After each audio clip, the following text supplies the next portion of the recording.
Hello students, welcome you on lectures on biology. I am Baljinder Kaur, lecturer biology at Government Senior Secondary School Boys Dhanola, Barnala, and today's topic is secondary growth in plants. In this topic we will discuss about formation of secondary vascular tissues after some introduction. In this vascular tissue formation, we will discuss about the dicot root, dicot stem, secondary growth, and annual rings in this type of wood formation, then softwood and hardwood.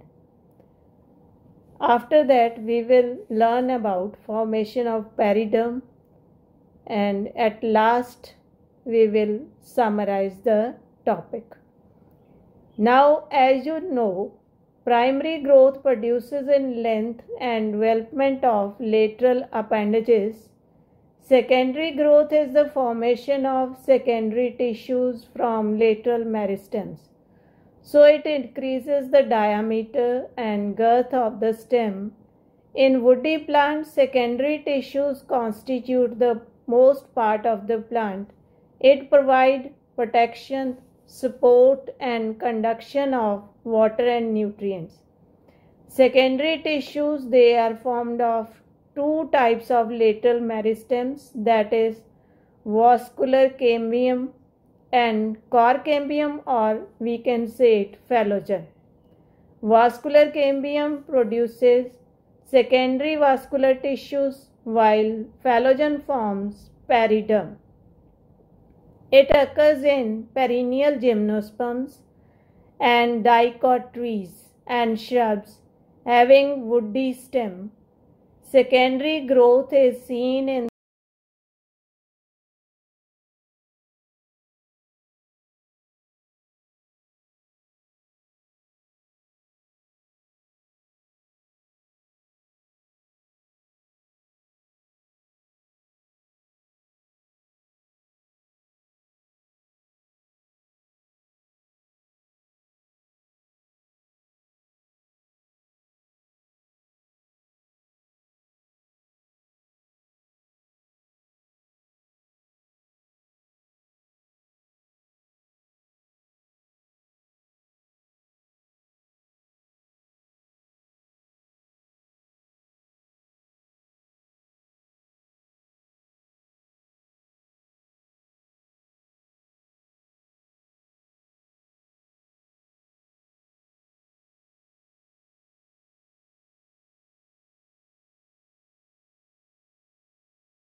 of the same number. So we can say them, they are radial in position. So this is primary phloem and this is the primary xylem. ਤਾਂ ਹੁਣ ਇੱਥੇ ਤੁਸੀਂ ਬੱਚਿਓ ਦੇਖਦੇ ਹੋ ਇਹ ਜ਼ਾਈਲਮ ਤੇ ਫਲੋਇਮ ਨੂੰ ਜਿਹੜਾ ਵਿਚਕਾਰਲਾ ਟਿਸ਼ੂ ਹੈ, this is a single layered cambium. ਇੱਕ ਸਿੰਗਲ ਲੇਅਰ ਕੈਂਬੀਅਮ ਹੁੰਦੀ ਹੈ ਜਿਹੜੀ ਕਿ ਇਸ ਨੂੰ ਦੋਨਾਂ ਨੂੰ ਡਿਵਾਈਡ ਕਰਦੀ, ਦੋਨਾਂ ਦੇ ਵਿਚਕਾਰ ਹੈ। ਸੋ ਜਿੰਨੇ ਜ਼ਾਈਲਮ ਬੰਡਲਸ ਹੈਗੇ ਨੇ ਓਨੇ ਹੀ ਫਲੋਇਮ ਦੇ ਨੇ, ਰੇਡੀਅਸ ਦੇ ਉੱਤੇ ਪਏ ਨੇ। ਪਿੱਥ ਜਾਂ ਤਾਂ ਹੁੰਦੀ ਨਹੀਂ ਜਾਂ ਫਿਰ ਬਹੁਤ ਥੋੜ੍ਹੀ ਹੁੰਦੀ ਹੈ ਇਹਦੇ 'ਚ। ਸੋ ਨੈਕਸਟ ਇਸ ਤੋਂ ਬਾਅਦ ਜਦੋਂ ਅਸੀਂ ਦੇਖਦੇ ਹਾਂ, so you can see here the cambium जिहड़ी हैगी आ इट विल डिवाइड, इहदे कोले कंजक्टिव टिशू हुंदा उहदे आले दुआले, जिहड़े इहने नाल दी नाल ही डिवाइड करके इत्थे सैल, कुछ सैल जिहड़े इधर डिवाइड करदा बाई पोलर हुंदी है, ये सैल जिहड़े हैगे ने ये अंदरले पासे नूं भी डिवाइड करनगे सैलां नूं ते बाहरले पासे नूं। So this is bipolar nature of the cambial cells. ਤਾਂ ਅੰਦਰਲੇ ਪਾਸੇ ਜਿਹੜੇ ਸੈੱਲ ਡਿਵਾਈਡ ਹੁੰਦੇ ਨੇ ਐਂਡ ਦਿਸ ਇਜ਼ ਸੈਕੰਡਰੀ ਫਲੋਇਮ, ਇੱਥੇ ਸੈਕੰਡਰੀ ਫਲੋਇਮ ਬਣ ਜਾਣੀ ਆ। ਆ ਕੈਂਬੀਅਮ ਹੈਗੀ ਆ, ਇਹਦੇ ਅੰਦਰ ਕੀ ਹੈ ਪ੍ਰਾਇਮਰੀ ਫਲੋਇਮ ਹੈ, ਇਹ ਜ਼ਾਇਲਮ। ਤਾਂ ਪ੍ਰਾਇਮਰੀ ਫਲੋਇਮ ਪਹਿਲਾਂ ਆ ਗਿਆ, ਫਿਰ ਇੱਥੇ ਸੈਕੰਡਰੀ ਫਲੋਇਮ ਆ ਜਾਊਗਾ। ਕੈਂਬੀਅਮ ਦੇ ਆਲੇ ਦੁਆਲੇ ਸੈਕੰਡਰੀ ਟਿਸ਼ੂ ਹੈ, there is secondary tissue on the both sides of the cambium। एक पासे जिधर प्राइमरी फ्लोएम हैगी है उस पासे नाल ही सैकेंडरी फ्लोएम निकल जानी है। इत्थे प्राइमरी फ्लोएम है, इधर नाल सैकेंडरी फ्लोएम, फिर उस तो बाद कैम्बियम आ गई, फिर कैम्बियम दे नाल secondary xylem, then primary xylem. So इस तरह नाल तुसी देख सकते हो कि सी डायग्राम दे विच जदों असीं देखदे हां ਤਾਂ ਤੁਸੀਂ ਦੇਖੋ ਵੀ ਆ ਜਿਹੜੀ ਪ੍ਰਾਇਮਰੀ ਫਲੋਇਮ ਹੈਗੀ ਹੈ ਇਹ ਬਹੁਤ ਦੂਰ ਚਲੀ ਗਈ ਹੈ। ਆ ਪ੍ਰਾਇਮਰੀ ਜ਼ਾਈਲਮ ਹੈਗੀ ਹੈ, ਪ੍ਰਾਇਮਰੀ ਜ਼ਾਈਲਮ ਰੇਜ਼ ਦੇ ਰੂਪ ਦੇ ਵਿੱਚ ਪਈ ਹੈ। ਸੋ ਇਹ ਜਿੱਥੇ ਇਹ ਨਾਲ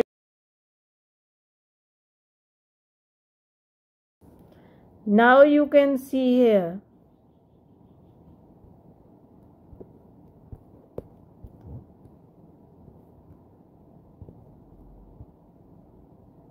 हाँ जी बच्चों तुसी देख सकते हो इत्थे बिल्कुल नाल नाल पई सी, पर हुण जिहड़ी है ये बिल्कुल इस थर्ड डायग्राम दे विच जिहड़ी फ्लोएम है वो परे हो गई ते जाइलम सेंटर दे विच। प्राइमरी जाइलम ते प्राइमरी फ्लोएम इन्हां दे विचकार कैम्बियम आ गई। जिहड़ी कैम्बियम हुंदी है देखो ओह सिंगल सैल लेयर्ड हैगी है ਤੇ ਉਹਦੇ ਆਲੇ ਦੁਆਲੇ ਜਿਹੜੇ ਉਹ ਸੈੱਲ ਇੱਧਰਲੇ ਪਾਸੇ ਦੇ ਰਿਹਾ ਸੈਕੰਡਰੀ ਫਲੋਇਮ ਦੇ, ਇੱਧਰਲੇ ਪਾਸੇ ਦੇ ਰਿਹਾ ਉਹ ਸੈਕੰਡਰੀ ਜ਼ਾਈਲਮ। ਅੰਦਰਲੇ ਪਾਸੇ ਜ਼ਾਈਲਮ ਵੱਲ ਨੂੰ ਸੈਕੰਡਰੀ ਜ਼ਾਈਲਮ, ਫਲੋਇਮ ਵੱਲ ਨੂੰ ਸੈਕੰਡਰੀ ਫਲੋਇਮ।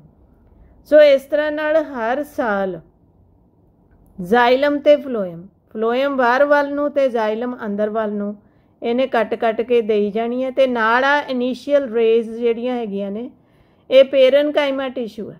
पेरनकाइमा टिशू रेडियल जिहड़ी हैगी है कंडक्शन करन वास्ते फ्लोएम दे विच भी हुंदे ने, फ्लोएम पेरनकाइमा ते जाइलम पेरनकाइमा दोनों दे विच ही हुंदे ने। इनीशियल्स जिहड़े इलोंगेटेड हुंदे ने वो एक्सीयल जिहड़ा हैगा एक्सिस वाल नूं ग्रो करदे ने ते जिहड़े आइसोडायमैट्रिक हुंदे ने वो रेडियल साइड वाल नूं कंडक्शन करदे हैगे। सो ये जिहड़ा है तुसीं देख सकदे हो रूट्स दी जिहड़ी हैगी है सैकेंडरी ग्रोथ इन रूट्स। आ कैम्बियम हैगी है ते उस तो बाद पर इहदे विच तुसीं देखोगे कि सीजन का जिहड़ा हैगा बहुत घट इफैक्ट हुंदा क्योंकि मिट्टी दे हेठ हैगी। जदों तुसीं पानी भी पींदे हो मिट्टी दे हेठों कढ के आपां हेठों ही आउंदा पानी मोटर दे जिहड़ा तुसीं पींदे हो तां ताज़ा पानी है जिहड़ा वो सर्दियां 'च सानूं निघा लगदा ते गर्मियां दे विच ठंडा लगदा, पर ਉਹਦਾ ਟੈਂਪਰੇਚਰ ਸੇਮ ਹੀ ਰਹਿੰਦਾ ਸਾਨੂੰ ਅਕੋਰਡਿੰਗ ਟੂ ਦ ਐਨਵਾਇਰਨਮੈਂਟ ਅਸੀਂ ਫੀਲ ਕਰਦੇ ਹੈਗੇ ਆ। ਸੋ ਇਹਨਾਂ ਦੇ ਉੱਤੇ ਅਸਰ ਘੱਟ ਪੈਂਦਾ ਹੈ। ਸੋ ਇਸ ਕਰਕੇ ਐਨੂਅਲ ਰਿੰਗਸ ਜਿਹੜੀਆਂ ਹੈਗੀਆਂ ਨੇ they are not seen in the roots, secondary growth of the roots। And the next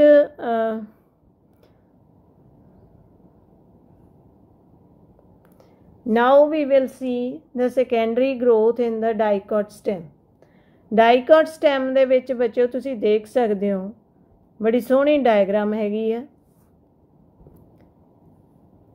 ਸਾਰਿਆਂ ਤੋਂ ਬਾਹਰਲੇ ਪਾਸੇ ਦੇਖੋ ਐਪੀਡਰਮਿਸ ਦੇ ਇੱਥੇ ਕਿਤੇ ਨਾ ਕਿਤੇ ਸਟੋਮੇਟਾ ਵੀ ਹੋਣਗੇ। ਤਾਂ ਬਿਲੋ ਦਾ ਐਪੀਡਰਮਿਸ ਇਜ਼ ਕੋਲਨ काइमेटस, हाइपोडर्मिस पई है, फिर कॉर्टेक्स पई है, कॉर्टेक्स तो अंदर endodermis, innermost layer of the cortex is endodermis तो अंदर कुछ सैलों की थिक जिहड़ी हैगी है वो पेरीसाइकल हुंदा। ਪੈਰੀਸਾਈਕਲ ਤੋਂ ਅੰਦਰ ਇਹ ਹੈਗਾ, ਦਿਸ ਇਜ਼ ਦ ਫਲੋएम टिश्यू। ਫਲੋएम ਅਤੇ ਆ ਜ਼ਾइलम टिश्यू है। ਆ ਜ਼ਾइलम ने ਵੈਸਲਸ, ਇਹਦੇ ਅੰਦਰ ਵੈਸਲਸ ਹੁੰਦੀਆਂ ਨੇ। ਸੋ ਜ਼ਾइलम ਵੈਸਲਸ ਤੇ ਫਲੋएम ਇਹ ਤੁਸੀਂ ਪੈਚਸ ਦੇ ਵਿੱਚ ਦੇਖ ਸਕਦੇ ਹੋ। ਤੇ ਆ ਵਿਚਕਾਰ ਜਿਹੜਾ ਹੈਗਾ ਦੇਖੋ, ਇਹ ਇੱਥੇ ਲਾਈਨ ਦੇ ਵਿੱਚ ਦਿਖਾਇਆ ਹੋਇਆ ਹੈ, ਦਿਸ ਇਜ਼ ਕੈਂਬੀਅਮ। ਇੱਧਰ ਇੱਕ ਪਾਸੇ ਫਲੋएम ਹੈ ਤੇ ਇੱਕ ਪਾਸੇ ਜ਼ਾइलम ਹੈ। ਆ ਜ਼ਾइलम ਹੈ। ਜ਼ਾइलम ਤੇ phloem this is divided by intrafascicular cambium. Intra vascular bundle दे अंदर जिहड़ी कैंबियम है, कैंबियम मीनस डिवाइडिंग सैल्स है कि ने, so they are known as intrafascicular cambium. ते इत्थों पेरनकाइमेटस कुछ सैल ने जिहड़े वो भी इहदे नाल ही एक्टिव हो जाते हैं, इहदे बराबर ते डिवाइड करन लग जाते हैं। So this is इंटरफैसिकुलर कैंबियम। इंट्रा ਇਹਦੇ अंदर वाला इंट्रा ਤੇ ਆ ਦੋ ਜਿਹੜੇ ਵਾਸਕੂਲਰ ਬੰਡਲ ਹੈਗੇ ਨੇ, ਇਹਨਾਂ ਦੇ ਵਿਚਕਾਰਲੀ ਜਿਹੜੀ ਡਿਵਾਈਡਿੰਗ ਟਿਸ਼ੂ ਹੈਗਾ, ਦਿਸ ਇਜ਼ ਨੋਨ ਐਜ਼ ਇੰਟਰਫੈਸਿਕੂਲਰ ਕੈਂਬੀਅਮ। ਹੁਣ ਇੰਟਰ ਐਂਡ ਇੰਟਰਾ ਸਾਰੇ ਮਿਲ ਕੇ ਇਹ ਕੀ ਬਣਾਉਂਦੇ ਨੇ? ਕੈਂਬੀਅਮ, ਕੈਂਬੀਅਲ ਰਿੰਗ। ਤਾਂ ਇਹ ਇੱਕ ਰਿੰਗ ਦੇ ਰੂਪ ਦੇ ਵਿੱਚ ਪਏ ਨੇ ਸਾਰੇ ਅਰੇਂਜਡ ਇਨ ਏ ਰਿੰਗ। ਹੁਣ ਤੁਸੀਂ ਦੇਖ ਸਕਦੇ ਹੋ ਅੰਦਰਲੇ ਪਾਸੇ ਪ੍ਰਾਇਮਰੀ ਜ਼ਾइलम, ਆ ਪ੍ਰਾਇਮਰੀ ਜ਼ਾइलम ਹੈਗੀ ਹੈ, ਤੇ ਬਾਹਰਲੇ ਪਾਸੇ ਪ੍ਰਾਇਮਰੀ ਫਲੋएम। ਆ ਜਿਹੜੀ ਕੈਂਬੀਅਮ ਹੈਗੀ ਹੈ, ਜਦੋਂ ਇਹ ਡਿਵਾਈਡ ਕਰੂਗੀ ਤਾਂ ਦੇਖੋ ਇੱਥੇ ਡਿਵਾਈਡ ਆ ਸੈਕੰਡਰੀ ਬਣਦੀ ਹੈਗੀ ਹੈ ਜ਼ਾइलम, ਤੇ ਬਾਹਰਲੇ ਪਾਸੇ ਸੈਕੰਡਰੀ ਫਲੋएम। ਆ ਪ੍ਰਾਇਮਰੀ ਜਿਹੜੀ ਹੈਗੀ ਹੈ ਫਲੋएम ਪਰੇ ਪਰੇ ਜਾਈ ਜਾਊਗੀ, ਤੇ ਕਿਉਂਕਿ ਇਸ ਨੇ ਜਿਹੜੀ ਆ ਜ਼ਾइलम ਹੈਗੀ ਹੈ, it is also known as wood, ਕਿਉਂਕਿ ਵੈਸਲਸ ਹੁੰਦੀਆਂ ਨੇ ਇਹਦੇ ਵਿੱਚ। ਸੋ ਵੈਸਲਸ ਹੋਣ ਕਰਕੇ ਹੀ ਇਹਨੂੰ ਹਾਰਡ ਜਿਹੜੀ ਵੁੱਡ ਹੈਗੀ ਹੈ ਦਰਖਤਾਂ ਦੀ, ਉਹ ਜ਼ਾइलम ਹੀ ਹੁੰਦੀ ਹੈ। ਸੋ ਜਦੋਂ ਇਹ ਡਿਵਾਈਡ ਕਰਦੇ ਨੇ ਜ਼ਾइलम ਟਿਸ਼ੂ ਬਣਦਾ ਹੈਗਾ, ਤਾਂ ਜ਼ਾइलम ਟਿਸ਼ੂ ਜਿਹੜਾ ਹੈਗਾ ਉਹ ਪ੍ਰੈਸ ਕਰ ਦਿੰਦਾ, ਉਹਨੂੰ ਅੱਗੇ ਧੱਕ ਦਿੰਦਾ, ਤਾਂ ਫਲੋएम ਪਿੱਛੇ ਪਿੱਛੇ ਜਾਂਦਾ। ਜਿਹੜਾ ਪੁਰਾਣੀ ਫਲੋएम ਹੈਗੀ ਹੈ, ਸੈਕੰਡਰੀ ओल्ड ਜਿਹੜੀ ਫਲੋएम ਹੈਗੀ ਆ and the primary ਫਲੋएम, they are ਕ੍ਰਸ਼ਡ, ਤੇ ਉਹ ਕ੍ਰਸ਼ ਹੋ ਜਾਂਦੀਆਂ ਨੇ, ਨਾਨ ਫੰਕਸ਼ਨਲ ਹੁੰਦੀਆਂ ਨੇ। ਤਾਂ ਕੈਂਬੀਅਲ ਰਿੰਗ ਦੇ ਆਲੇ ਦੁਆਲੇ ਜਿਹੜਾ ਟਿਸ਼ੂ ਪਿਆ ਉਹ ਹੀ ਜਿਹੜਾ ਵਰਕਿੰਗ ਟਿਸ਼ੂ ਹੁੰਦਾ, ਫੰਕਸ਼ਨਲ ਹੁੰਦਾ। ਬਾਕੀ ਜਿਹੜੀ ਜ਼ਾइलम ਹੈਗੀ ਆ ਉਹ ਸੈਂਟਰ ਦੇ ਵਿੱਚ ਆ ਪਿੱਥ ਜਾਂ ਤਾਂ ਖਤਮ ਹੀ ਹੋ ਜਾਂਦੀ ਹੈ, ਤੇ ਜਾਂ ਬਹੁਤ ਹੀ ਥੋੜੀ ਰਹਿ ਜਾਂਦੀ ਹੈ, ਤੇ ਭਰ ਜਾਂਦਾ ਹੈ। ਜਿਹੜੀ ਜ਼ਾइलम ਹੈਗੀ ਆ ਪੁਰਾਣੀ ओल्ड ਜ਼ਾइलम ਜਿਹੜੀ ਹੈਗੀ ਆ, ਉਹ ਉਹਦੇ ਅੰਦਰ ਪੇਰਨਕਾਈਮੇਟਸ ਟਿਸ਼ੂ ਹੈ, ਜਿਹੜਾ ਗੁਆਂਢੀ ਸੈੱਲ ਨੇ ਜਿਹੜੇ, ਉਹ ਆ ਕੇ ਉਹਨਾਂ ਦੇ ਸੁਰਾਖਾਂ ਦੇ ਵਿੱਚ ਦੀ ਪਲੱਗ ਕਰ ਦਿੰਦੇ ਨੇ ਉਹਨੂੰ, ਤੇ ਉਹਨਾਂ ਦੇ ਵਿੱਚ ਟੈਨਨਸ ਵਗੈਰਾ ਭਰ ਜਾਂਦੇ ਨੇ ਆ ਕੇ, and they become the dead cells. So ਇਸ ਤਰ੍ਹਾਂ ਨਾਲ ਉਹਨਾਂ ਦੇ ਕਰਕੇ ਜਿਹੜੀਆਂ ਸਟੋਰ ਹੁੰਦੀਆਂ ਨੇ ਚੀਜ਼ਾਂ ਉਹਨਾਂ ਦੇ ਵਿੱਚ, ਸੋ ਉਹਨਾਂ ਕਰਕੇ ਹੀ ਇਹਦਾ ਰੰਗ ਆ ਜਾਂਦਾ, ਕਲਰ ਆ ਜਾਂਦਾ ਹੈਗਾ ਲੱਕੜ ਦਾ। ਤਾਂ ਸੈਂਟਰ ਦੇ ਵਿੱਚ ਜਿਹੜਾ ਕਲਰ ਹੈ ਉਹ ਟੈਨਨਸ, ਰੇਜ਼ਨਸ, ਆਇਲਸ ਵਗੈਰਾ ਜੋ ਵੀ ਹੁੰਦਾ ਉਹਦੇ ਕਰਕੇ ਕਲਰ ਆ ਜਾਂਦਾ। ਤੇ ਆਹ ਹਾਰਡ ਵੁੱਡ ਹੁੰਦੀ ਹੈ ਸੈਂਟਰ ਦੇ ਵਿੱਚ। ਤੁਸੀਂ ਦੇਖੋਗੇ ਕੋਈ ਵੀ ਦਰਖਤ ਜਿਹੜਾ ਹੈਗਾ ਟਰੀ, ਉਹਦੀ ਸਟੈਮ ਨੂੰ ਜੇ ਤੁਸੀਂ ਦੇਖਦੇ ਹੋ ਤਾਂ ਉਹਦੇ ਦੋ ਪਾਰਟਸ ਹੁੰਦੇ ਨੇ, ਅੰਦਰੋਂ ਡਾਰਕ ਕਲਰ ਦੀ ਹੁੰਦੀ ਹੈ ਹਾਰਡ, ਤੇ ਬਾਹਰ ਸੱਕ ਜਿਹਾ ਹੁੰਦਾ ਹੈਗਾ, ਸੋ ਉਹ ਥੋੜ੍ਹਾ ਨਰਮ ਹੁੰਦਾ। ਉਹ ਬਾਕੀ ਪਾਰਟਸ ਹੁੰਦੇ ਨੇ ਕੈਂਬੀਅਲ ਰਿੰਗ ਜਿਹੜੀ ਹੈਗੀ ਆ ਉਹ ਤੋਂ ਬਾਹਰਲਾ ਹਿੱਸਾ ਹੁੰਦਾ ਉਹ ਸਾਰਾ। Next we will do annual rings. Annual means ਇੱਕ ਸਾਲ, ਸਾਲਾਨਾ, ਛੱਲੇ, ਰਿੰਗਸ। ਆ ਦੇਖੋ ਤੁਸੀਂ ਦੇਖ ਸਕਦੇ ਹੋ ਇੱਥੇ ਆ ਡਰਾਇੰਗ ਹੈਗੀ ਹੈ, ਮੈਂ ਦੋ ਲੈ ਕੇ ਆਈ ਹਾਂ। ਤਾਂ these are the annual rings. ਇੱਕ ਸਾਲ ਦੇ ਵਿੱਚ ਜਿਹੜੀ ਗਰੋਥ ਹੁੰਦੀ ਹੈ, ਸੈਕੰਡਰੀ ਗਰੋਥ, ਉਹਨੂੰ ਆਪਾਂ ਐਨੂਅਲ ਰਿੰਗ ਕਹਿੰਦੇ ਹਾਂ। ਲੌਗ ਆਫ ਵੁੱਡ ਹੈ। So an annual ring may be defined as a ring of vascular tissue. Vascular tissue ਦੀ ਇੱਕ ਰਿੰਗ ਹੈ, ਗੋਲ ਛੱਲਾ ਹੈਗਾ ਵਾਸਕੂਲਰ ਟਿਸ਼ੂ ਦਾ, ਪ੍ਰੋਡਿਊਸਡ ਬਾਏ ਫੈਸੀਕੂਲਰ ਕੈਂਬੀਅਮ। ਆਪਾਂ ਕਰ ਲਿਆ ਫੈਸੀਕੂਲਰ ਕੈਂਬੀਅਮ ਮੀਨਸ ਜਿਹੜੇ ਜ਼ਾइलम ਹੈਗੇ, ਵਾਸਕੂਲਰ ਬੰਡਲਸ ਹੈਗੇ ਨੇ, ਉਹਨਾਂ ਦੇ ਵਿੱਚ ਜਿਹੜੀ ਕੈਂਬੀਅਮ ਪਈ ਹੈ, ਇਹਨੂੰ ਆਪਾਂ ਫੈਸੀਕੂਲਰ ਕੈਂਬੀਅਮ ਕਹਿੰਦੇ ਆ, ਕਿਉਂਕਿ ਜਿਹੜੀ ਇੰਟਰਫੈਸੀਕੂਲਰ ਹੈ ਉਹ ਬੜਾ ਨਰਮ ਟਿਸ਼ੂ ਹੈ। ਸੋ ਇਹਨਾਂ ਨੇ ਉਸ ਨੂੰ ਵੀ ਕਵਰ ਕਰ ਲੈਣਾ, ਉਸ ਨੂੰ ਵੀ ਪਿਚਕਾ ਦੇਣਾ ਅੰਦਰ ਨੂੰ। ਸੋ ਜਿਹੜਾ ਸੋਲਿਡ ਹੈਗਾ ਹਾਰਡ ਟਿਸ਼ੂ ਹੈ ਜ਼ਾਈਲਮ ਦਾ, ਉਹਨੇ ਬਾਕੀ ਸਾਰਿਆਂ ਨੂੰ ਖ਼ਤਮ ਕਰ ਦਿੰਦਾ ਉਹ, ਕਿਉਂਕਿ ਇਹਦੀਆਂ ਕੰਧਾਂ ਬੜੀਆਂ ਹਾਰਡ ਐਂਡ ਮਜ਼ਬੂਤ ਸਟਰੋਂਗ ਹੁੰਦੀਆਂ ਨੇ। So produced by the fascicular cambium during the course of 1 year. 1 ਸਾਲ ਦੇ ਵਿੱਚ ਜਿਹੜੀ ਫੈਸੀਕੂਲਰ ਕੈਂਬੀਅਮ ਨੇ ਗਰੋਥ ਕੀਤੀ ਹੈ ਉਹਦੇ ਕਾਰਨ ਇਹ ਐਨੂਅਲ ਰਿੰਗ ਹੈ ਜਿਹੜੀ ਉਹ ਬਣਦੀ ਹੈ। In each annual ring the xylem consist of 2 types of wood elements. 2 ਤਰ੍ਹਾਂ ਦੇ ਵੁੱਡ ਐਲੀਮੈਂਟਸ ਨੇ ਜਿਹੜੇ ਉਹ ਜ਼ਾਈਲਮ ਹੈ ਜਿਹੜਾ ਉਹ ਬਣਾਉਂਦਾ ਐਨੂਅਲ ਰਿੰਗ ਦੇ ਵਿੱਚ। ਹੁਣ ਇੱਥੇ ਤੁਸੀਂ ਦੇਖ ਸਕਦੇ ਹੋ ਕਿ ਇਹਦੇ ਵਿੱਚ ਇੱਕ ਡਾਰਕ ਐਂਡ ਲਾਈਟ ਤੁਹਾਨੂੰ ਦਿਸਦੀਆਂ ਨੇ। ਆ ਡਾਰਕ ਐਂਡ ਲਾਈਟ 1 ਸਾਲ ਦੇ ਵਿੱਚ 2 ਵਾਰੀ ਜਿਹੜਾ ਹੈਗਾ ਦੇਖੋ, ਨੇਮਲੀ ਸਪਰਿੰਗ ਵੁੱਡ ਔਰ ਅਰਲੀ ਵੁੱਡ। ਜਦੋਂ ਬਸੰਤ ਰੁੱਤ ਆਉਂਦੀ ਹੈ ਤੁਸੀਂ ਦੇਖਦੇ ਹੋ ਇੱਕਦਮ ਵਾਧਾ ਹੁੰਦਾ, ਸੋ ਉਹਨੂੰ ਅਸੀਂ ਸਪਰਿੰਗ ਵੁੱਡ। ਉਸ ਸਮੇਂ ਗਰਮੀਆਂ ਦੇ ਵਿੱਚ ਜਦੋਂ ਟੈਂਪਰੇਚਰ ਹਿਊਮਿਡਿਟੀ ਫੇਵਰ ਦੇ ਵਿੱਚ ਹੁੰਦੀ ਆ, ਉਸ ਸਮੇਂ ਤਾਂ ਗਰੋਥ ਜਿਹੜੀ ਹੈਗੀ ਆ ਬਹੁਤ ਜ਼ਿਆਦਾ ਹੋਣ ਕਰਕੇ ਉਸ ਨੂੰ ਅਸੀਂ ਅਰਲੀ ਵੁੱਡ ਕਹਿੰਦੇ ਆ। ਇਹ ਲਾਈਟ ਕਲਰ ਦੀ ਹੁੰਦੀ ਆ, ਲਾਈਟ ਕਲਰ ਦੀ ਹੁੰਦੀ ਹੈ, ਜ਼ਿਆਦਾ ਹੁੰਦੀ ਹੈ। ਦੇਖੋ ਤੁਸੀਂ ਦੇਖ ਸਕਦੇ ਹੋ ਆ ਜ਼ਿਆਦਾ ਲਾਈਟ ਕਲਰ ਜ਼ਿਆਦਾ ਹੈ, ਆ ਡਾਰਕ ਜਿਹੜੀ ਲਾਈਨ ਹੈ ਇਹ ਘੱਟ ਹੈ। ਸੋ ਦਿਸ ਇਜ਼ ਆਟਮ ਵੁੱਡ ਔਰ ਲੇਟ ਵੁੱਡ। ਆਟਮ ਪੱਤਝੜ, ਜੋ ਪੱਤੇ ਹੀ ਝੜ ਗਏ ਫਿਰ ਉਦੋਂ ਖੁਰਾਕ ਕੀ ਬਣਨੀ ਹੈ। ਸੋ ਜੇ ਖੁਰਾਕ ਨਹੀਂ ਬਣਦੀ ਤਾਂ ਵਾਧਾ ਗਰੋਥ ਵੀ ਨਹੀਂ ਹੁੰਦਾ ਹੈਗੀ। ਸੋ ਇਸ ਕਰਕੇ ਜਦੋਂ ਫੇਵਰੇਬਲ ਨਹੀਂ ਹੈਗਾ, ਫੇਵਰੇਬਲ ਜਦੋਂ ਹੁੰਦੇ ਨੇ ਐਨਵਾਇਰਨਮੈਂਟ, ਉਸ ਸਮੇਂ ਜਿਹੜੇ ਲੀਵਸ ਯੰਗ ਲੀਵਸ ਹੁੰਦੇ ਨੇ they produce hormones and activate the cambial activity.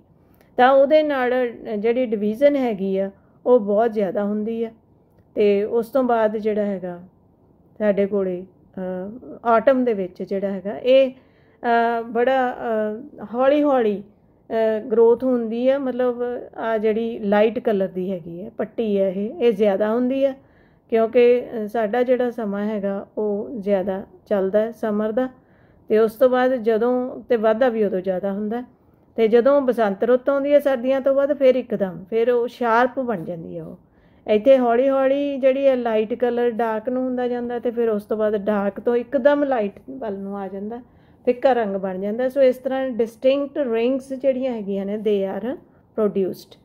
ਅਤੇ ਇਸੇ ਤਰ੍ਹਾਂ ਹੀ ਤੁਸੀਂ ਸੈਪ ਵੁੱਡ ਅਤੇ ਹਾਰਟ ਵੁੱਡ ਵੀ ਇਹਦੇ 'ਚੋਂ ਦੇਖ ਸਕਦੇ ਹੋ। ਸੈਪ ਵੁੱਡ ਮੀਨਸ ਜਿਹੜੀ ਹੈਗੀ ਆ ਦੇਖੋ, ਸੈਪ ਵੁੱਡ ਆ ਬਾਹਰ ਵਾਲੀ ਜਿਹੜੀ ਆ 2 ਹਿੱਸਿਆਂ 'ਚ ਵੰਡੀ ਗਈ ਜਿਹੜੀ ਲੱਕੜ ਹੈਗੀ ਹੈ, ਇਹ ਡਾਰਕ ਹਿੱਸਾ ਹੈਗਾ, ਆ ਲਾਈਟ ਹੈ। ਜਿਹੜਾ ਬਾਹਰਲਾ ਲਾਈਟ ਹਿੱਸਾ ਹੈਗਾ ਇਹਦੇ ਵਿੱਚ ਦੀ ਟਰਾਂਸਪੋਰਟੇਸ਼ਨ ਹੁੰਦੀ ਹੈ ਸਾਰੀ। ਇੱਥੇ ਲਿਵਿੰਗ ਸੈੱਲ ਨੇਗੇ, ਇਹ ਲਿਵਿੰਗ ਸੈੱਲ ਕੈਂਬੀਅਨ ਰਿੰਗ ਦੇ ਆਲੇ ਦੁਆਲੇ ਤੁਹਾਨੂੰ ਕਿਹਾ ਵੀ ਫੰਕਸ਼ਨਲ ਹੈਗੇ ਟਿਸ਼ੂ। ਸੋ ਉਹਦੇ ਕਰਕੇ ਇਹ ਸਾਰਾ ਜਿਹੜਾ ਹੈਗਾ ਲਾਈਟ ਕਲਰ ਹੈਗਾ। ਅਤੇ ਸੈਂਟਰ ਦੇ ਵਿੱਚ ਜਿਹੜੀ ਹੈਗੀ ਆ ਉਹ ਹਾਰਟ ਵੁੱਡ ਹੈਗੀ ਹੈ। ਅਤੇ ਇਹ non living dead part of the plant, ਇਹ ਮਕੈਨੀਕਲ ਸਪੋਰਟ ਦਿੰਦਾ ਪਲਾਂਟ ਨੂੰ, ਹੈਵੀ ਪਲਾਂਟ ਹੁੰਦਾ। So it gives the mechanical support and protect the plant. ਇਹਦੇ ਕੋਲੇ ਐਂਟੀਸੈਪਟਿਕ ਕੈਮੀਕਲਸ ਵੀ ਪਏ ਨੇਗੇ। ਸੋ ਇਨਸੈਕਟਸ ਜਿਹੜੇ ਹੈਗੇ ਨੇ ਉਹ ਇਹਦੇ 'ਤੇ ਅਟੈਕ ਨਹੀਂ ਕਰਦੇ, ਮਾਈਕਰੋਬਸ। ਨਾਓ ਨੈਕਸਟ ਵੱਲ ਨੂੰ ਜੇ ਅਸੀਂ ਚੱਲਦੇ ਹਾਂ, this is the soft wood and hard wood. ਹੁਣ ਹਾਰਡ ਵੁੱਡ ਕੀ ਹੈ? Hard wood is the wood from dicotyledons. These are usually found in broad-leaved temperate and tropical forest. Temperate ਜਿਹੜੇ ਹੈਗੇ ਨੇ they are mostly deciduous. Deciduous means ਪੱਤੇ ਝਾੜ ਦਿੰਦੇ ਨੇ। ਜਦੋਂ ਸੀਜ਼ਨ ਬਦਲਦਾ ਹੈ, ਸਰਦ ਰੁੱਤ ਆ ਜਾਂਦੀ ਹੈ, ਤਾਂ ਤੁਸੀਂ ਦੇਖੋ ਸਾਡੇ ਵੀ ਦਰੱਖਤਾਂ ਦੇ ਜਿਹੜੇ ਪੱਤੇ ਨੇ ਉਹ ਝੜ ਜਾਂਦੇ ਨੇ। But in tropics and sub tropics mostly they are evergreen. ਕੁਝ ਇਹੋ ਜਿਹੇ ਖੇਤਰ ਹੈਗੇ ਨੇ ਜਿੱਥੇ ਸਦੋ ਸਦਾ ਬਹਾਰ ਜਿਹੜੇ ਨੇ ਪੌਦੇ ਹੁੰਦੇ ਨੇ। So hard wood contrast with soft wood. ਤਾਂ ਇਹਦੇ ਵਿੱਚ ਦੇਖੋ ਤੁਸੀਂ ਹਾਰਡ ਵੁੱਡ ਅਤੇ ਸੌਫਟ ਵੁੱਡ, ਆ ਟੀਕ ਹੈ ਜਿਹੜੀ ये हार्डवुड है, आ जिहड़ी है दिस इज़ द सॉफ्टवुड। हुण इत्थे जिन्ने भी जिम्नोस्पर्म्स हैगे ने उन्हां नूं असीं सॉफ्टवुड कहने आ, ते इन्हां दे काम करना मिस्त्री नूं बड़ा सौखा हैगा। नरम लक्कड़ हैगी है तां they feel very easy to work on the softwood. ते इहदे जिहड़े हैगे ने इन्हां दे विच फाइबर्स ते डिपेंड करदा भी किन्ने फाइबर्स हैगे ने, सो उन्नी उहदे च रिजिडिटी आ जांदी है। जे फाइबर्स ज़्यादा हैगे ने तां ओह हार्डवुड होਊਗੀ, जे घट ने तां सॉफ्टवुड। दैन जिन्ना भी तुसी फर्नीचर ते काम करवाउने हो, so this is the softwood. And टाली वगैरह जिहड़ी हैगी आ ਉਹਨੂੰ ਅਸੀਂ ਉਹਨਾਂ 'ਚ ਵੈਸਲਸ ਜ਼ਿਆਦਾ ਹੁੰਦੀਆਂ ਨੇ, ਜਿਨ੍ਹਾਂ 'ਚ ਵੈਸਲਸ ਜ਼ਿਆਦਾ ਨੇ ਉਹਨੂੰ ਪੋਰਸ ਵੁੱਡ ਵੀ ਕਿਹਾ ਜਾਂਦਾ। So that is known as porous wood. Next ਅਸੀਂ ਦੇਖਦੇ ਹੈਗੇ ਹਾਂ ਫਾਰਮੇਸ਼ਨ ਆਫ ਪੈਰੀਡਰਮ। ਪੈਰੀਡਰਮ ਕੀ ਹੈ ਬੇਟਾ? ਆ ਜਿਹੜਾ ਦੇਖੋ ਬਾਰਕ ਹੈਗੀ ਹੈ, ਦਿਸ ਇਜ਼ ਨੋਨ ਐਜ਼ ਪੈਰੀਡਰਮ। ਜਿਹੜਾ ਛਿਲਕਾ ਉਤਰਦਾ ਹੈ, ਸੱਕ ਜਿਹਨੂੰ ਕਹਿੰਦੇ ਆ, ਉਹ ਪੈਰੀਡਰਮ ਹੈ। ਹੁਣ ਪੈਰੀਡਰਮ ਕਾਹਦੀ ਬਣੀ ਹੋਈ ਹੈ, ਇਹਦੇ ਬਾਰੇ ਅਸੀਂ ਜਦੋਂ ਦੇਖੀਏ, ਪੈਰੀਡਰਮ ਸਾਰਿਆਂ ਤੋਂ ਬਾਹਰਲੇ ਪਾਸੇ ਕੀ ਹੈਗਾ ਦੇਖੋ, ਦਿਸ is the cuticle, outer most ਪੌਦੇ ਦੇ ਬਾਹਰਲੇ ਸਟੈਮ ਦੇ ਬਾਹਰ ਇਹ ਸੈਕਸ਼ਨ ਹੈ ਬੇਟਾ, TS ਸੈਕਸ਼ਨ ਹੈ।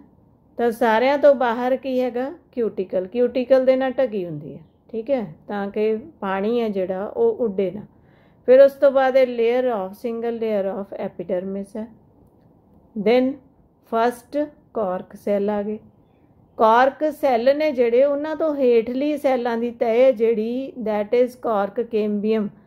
ਕਾਰਕ ਪਹਿਲਾਂ ਹੁੰਦੇ ਨੇ, ਉਹ ਸੈੱਲ ਪਹਿਲਾਂ ਕਾਰਕ ਸੈੱਲ ਹੀ ਹੁੰਦੇ ਨੇ, ਫਿਰ ਉਹ ਐਕਟਿਵਲੀ ਡਿਵਾਈਡ ਕਰਨ ਲੱਗ ਜਾਂਦੇ ਨੇ and it is known as ਕਾਰਕ ਕੇਂਬੀਅਮ। ਪੈਰੀਸਾਈਕਲ ਤੋਂ ਹੀ ਬਣਦੇ ਨੇ।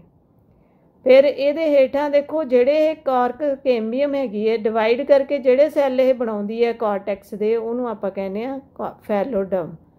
ਕਾਰਟੈਕਸ ਬਣਾ ਰਹੀ ਹੈ ਤਾਂ ਇਹ ਫੈਲੋਡਮ ਕਿਹਾ ਜਾਂਦਾ ਇਹਨੂੰ। ਐਂਡ ਦ ਕਾਰਕ ਕੇਂਬੀਅਮ ਇਜ਼ ਨੋਨ ਐਜ਼ ਫੈਲੋਜਨ। ਜਨਰੇਟ ਕਰਦੀ ਆ ਫੈਲਮ ਨੂੰ ਜਨਰੇਟ ਕਰਦੀ ਹੈ। ਸੋ ਦਿਸ ਇਜ਼ ਨੋਨ ਐਜ਼ ਅੰਦਰਲੀ ਫੈਲੋਡਰਮ ਹੈਗੀ ਆ, ਇਹ ਫੈਲੋਜਨ ਹੈਗੀ ਆ, ਅਤੇ ਬਾਹਰਲੀ ਫੈਲਮ। ਇਹ ਸਾਰੀਆਂ ਮਿਲ ਕੇ ਜਿਹੜੀਆਂ ਨੇ ਦੀਜ਼ ਆਰ ਨੋਨ ਐਜ਼ ਪੈਰੀਡਰਮ। ਪੈਰੀਡਰਮ ਬਣਾ ਲੈਂਦੀਆਂ ਨੇ। ਇੱਥੇ ਵੀ ਦੇਖ ਲਓ ਤੁਸੀਂ, ਕਾਰਕ ਕੇ ਜਿਹੜੀ ਕਿਊਟੀਕਲ ਹੈਗੀ ਹੈ ਐਪੀਡਰਮਿਸ ਨੂੰ ਕਵਰ ਕਰਦੀ ਹੈ।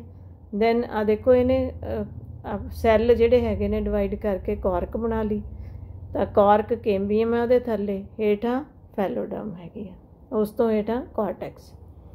ਨਾਓ ਹੁਣ ਦੇਖੋ ਤੁਸੀਂ ਅੱਗੇ ਲੈਂਟੀਸੈਲਸ।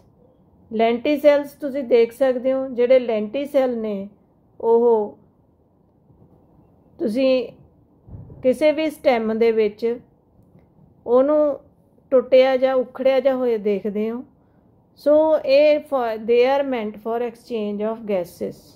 ਤੁਸੀਂ ਪੜ੍ਹਿਆ ਹੋਣਾ ਕਿ ਜਿਹੜਾ ਪਲਾਂਟ ਹੈ ਉਹ ਆਪਣਾ ਸਾਹ ਆਪ ਲੈਂਦਾ, ਹਰੇਕ ਹਿੱਸਾ ਉਹਦਾ ਜਿਹੜਾ ਆਪਣਾ ਸਾਹ ਆਪ ਲੈਂਦਾ। ਸੋ ਉੱਥੇ ਕੋਈ ਖਾਸ ਜਿਹੜਾ ਰੈਸਪੀਰੇਸ਼ਨ ਵਾਸਤੇ ਨਹੀਂ ਬਣਿਆ ਆਰਗਨ। ਸੋ ਇਸ ਕਰਕੇ ਆ ਦੇਖੋ ਬਾਹਰਲੇ ਕਾਰਟੀਕਲ ਜਿਹੜੇ ਸੈੱਲ ਹੈਗੇ ਨੇ ਉਹ ਟੁੱਟ ਜਾਂਦੇ ਨੇ। ਕਿਊਟੀਕਲ ਟੁੱਟ ਗਈ, ਐਪੀਡਰਮਿਸ ਟੁੱਟ ਗਈ, ਅਤੇ ਸੋ ਇਸ ਤਰ੍ਹਾਂ ਨਾਲ ਐਕਸਪੋਜ਼ ਹੋ ਜਾਂਦੇ ਨੇ ਜਿਹੜੇ ਆ ਸੈੱਲ ਨੇ। ਸੋ ਇੱਥੋਂ ਕੁਝ ਟਰਾਂਸਪੀਰੇਸ਼ਨ ਵੀ ਹੁੰਦਾ ਐਂਡ ਐਕਸਚੇਂਜ ਆਫ ਗੈਸਿਸ ਵੀ ਹੁੰਦੀ ਹੈ। ਤਾਂ ਇੱਥੇ ਸਾਹ ਆਉਂਦਾ ਹੈਗਾ ਇਹਨਾਂ ਨੂੰ, ਸੈੱਲਾਂ ਟਿਸ਼ੂਆਂ ਨੂੰ। ਸੋ ਦੀਜ਼ ਆਰ ਨੋਨ ਐਜ਼ ਲੈਂਟੀਸੈਲਸ। ਇਹ ਛੋਟਾ ਜਿਹਾ ਜਿਹੜਾ ਹੈਗਾ ਸੈਗਮੈਂਟ, ਇਹਨੂੰ ਵੱਡਾ ਕਰਕੇ ਦਿਖਾਇਆ ਹੋਇਆ TS ਦਾ, ਦੇਖੋ। ਸੋ ਇੱਥੇ ਸੈਕੰਡਰੀ ਜ਼ਾਈਲਮ ਦਿਖਾਈ ਹੈ ਬੇਟਾ, ਸੈਕੰਡਰੀ ਜ਼ਾਈਲਮ ਹੈ। ਦੈਨ ਆ ਵਾਸਕੂਲਰ ਕੇਂਬੀਅਮ ਹੈ, ਠੀਕ ਹੈ। ਸੈਕੰਡਰੀ ਫਲੋਏਮ ਆ ਗਈ, ਠੀਕ ਹੈ। ਫਿਰ ਆ ਕਾਰਕ ਕੇਂਬੀਅਮ ਆ ਗਈ, ਕਾਰਕ ਕੇਂਬੀਅਮ, ठीक है। उस तो बाहर जिहड़ी हैगी है अंदरले पासे कॉर्टैक्स बनाऊगी वो, ते बाहरले पासे फैलम। ये जिहड़ा है स्टेम दा TS section, once again it is shown. Now move to the next slide, that is we sum up the whole lesson. Secondary growth in thickness occurs due to the formation of secondary tissues by lateral meristems. Lateral meristems हैगियां ने दो, एक तां cambial ਜਿਹੜੀ ਕੈਂਬੀਅਮ ਹੈਗੀ ਆ ਉਹ ਵਾਸਕੂਲਰ ਕੈਂਬੀਅਮ ਹੈ, ਅਤੇ ਦੂਸਰੀ ਜਿਹੜੀ ਹੈਗੀ ਹੈ ਕਾਰਕ ਕੈਂਬੀਅਮ। ਸੋ ਇਹਨਾਂ ਕਰਕੇ ਸਾਈਡਾਂ ਵੱਲ ਨੂੰ ਵਾਧਾ ਹੁੰਦਾ ਹੈ। Annual rings formed they are very sharp due to less effect of the seasons. So ਇੱਥੇ ਜਿਹੜਾ ਹੈਗਾ not very sharp, sorry, in the roots. Roots ਦੇ ਵਿੱਚ ਜਿਹੜਾ ਹੈਗਾ ਉਹ ਬਹੁਤੀਆਂ ਨਹੀਂ ਦਿਖਾਈ ਦਿੰਦੀਆਂ, ਕਿਉਂਕਿ ਉੱਥੇ ਜਿਹੜਾ ਇਫੈਕਟ ਹੈਗਾ ਉਹ ਬਹੁਤਾ ਨਹੀਂ ਹੈ ਸੀਜ਼ਨ ਦਾ। ਵਾਸਕੂਲਰ ਕੈਂਬੀਅਮ ਸ਼ੋ ਬਾਈਪੋਲਰ ਡਿਵੀਜ਼ਨ, ਦੋਨੇ ਪਾਸਿਆਂ ਨੂੰ ਸੈੱਲ ਨੇ ਜਿਹੜੇ ਉਹ ਡਿਵਾਈਡ ਕਰਦੇ। ਬਾਹਰਲੇ ਪਾਸੇ ਨੂੰ phloem on the outer side and xylem on the towards the inner side. Then dendrochronology is a science of counting and analysing growth rings. ਇਹਨੂੰ ਅਸੀਂ ਕਾਊਂਟ ਕਰਕੇ ਕਿਸੇ ਵੀ ਪੌਦੇ ਦੀ, ਕਿਸੇ ਵੀ ਦਰਖਤ ਦੀ ਉਮਰ ਹੈ ਜਿਹੜੀ ਉਹਦਾ ਅੰਦਾਜ਼ਾ ਲਾ ਸਕਦੇ ਹਾਂ, ਅਤੇ ਨਾਲ ਹੀ ਅਸੀਂ ਇਹ ਵੀ ਦੇਖ ਸਕਦੇ ਹਾਂ ਵੀ ਉਹ ਕਿਹੋ ਜਿਹੇ ਹਾਲਾਤਾਂ ਦੇ ਵਿੱਚੋਂ ਗੁਜ਼ਰਿਆ ਹੈਗਾ, ਐਨਵਾਇਰਮੈਂਟਲ ਕੰਡੀਸ਼ਨਸ ਕਿਹੋ ਜਿਹੀਆਂ ਰਹੀਆਂ ਨੇ ਉਹਦੀਆਂ।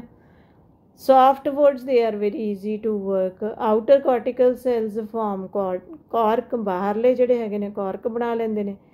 ਕੈਂਬੀਅਮ, ਫੈਲਮ ਐਂਡ ਫੈਲੋਜਨ, ਇਹਦੇ ਬਾਰੇ ਆਪਾਂ ਗੱਲ ਕੀਤੀ ਹੈ। ਕੈਂਬੀਅਮ, ਫੈਲੋਜਨ ਕਹਿੰਦੇ ਆ ਇਹਨੂੰ। ਫੈਲਮ ਬਾਹਰਲੀ ਜਿਹੜੀ ਹੈਗੀ ਹੈ ਕਾਰਕ ਬਣਾਉਂਦੇ ਨੇ ਜਿਹੜੇ, ਅਤੇ ਉਹ ਫੈਲਮ ਹੈਗੀ ਹੈ।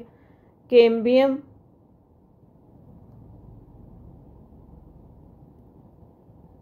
Phalloderm, this is wrong, and Phalloderm, they form the periderm। ਤਿੰਨੇ ਹੀ ਨੇ ਜਿਹੜੇ ਉਹ ਪੈਰੀਡਰਮ ਬਣਾਉਂਦੇ ਬੱਚੇ, ਇਹ ਗਲਤ ਲਿਖਿਆ ਗਿਆ। ਫੈਲੋਜਨ ਇਜ਼ ਦ ਕਾਰਕ ਕੈਂਬੀਅਮ, ਇਹ ਸੇਮ ਹੈਗਾ। ਆ ਤਿੰਨ ਚੀਜ਼ਾਂ ਨੇ ਜਿਹੜੀਆਂ ਉਹ ਮਿਲ ਕੇ ਕੀ ਬਣਾਉਣਗੀਆਂ, ਪੈਰੀਡਰਮ। So they together constitute periderm.